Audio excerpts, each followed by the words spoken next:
ರಭಸವಾಗಿ ಹರಿಯುತ್ತಿದ್ದ ನೀರಿನಲ್ಲಿ ಟ್ರ್ಯಾಕ್ಟರ್ ಚಲಾಯಿಸಿ ಚಾಲಕ ದುಸ್ಸಾಹಸ ಮೆರೆದಿದ್ದು, ಈ ವೇಳೆ ಟ್ರ್ಯಾಕ್ಟರ್ ಪಲ್ಟಿಯಾಗಿ ಟ್ರ್ಯಾಕ್ಟರ್ನಲ್ಲಿದ್ದ 15 ಜನ ಅಪಾಯದಂಚಿಗೆ ಸಿಲುಕಿ ಅದೃಷ್ಟವಶಾತ್ ಪಾರಾದ ಘಟನೆ ಚಂದ್ರಗಿರಿ ತೊಣಚಗೊಂಡನಹಳ್ಳಿ ಬಡಿಗೊಂಡನಹಳ್ಳಿ ಗ್ರಾಮದಲ್ಲಿ ನಡೆದಿದೆ.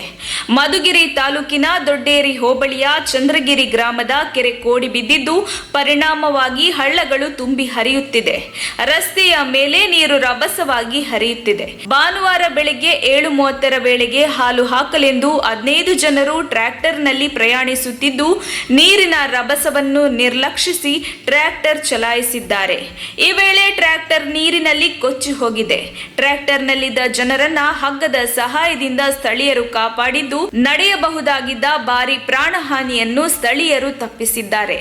ವರದಿ ದೊಡ್ಡೇರಿ ಮಹಲಿಂಗಯ್ಯ.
जन लागते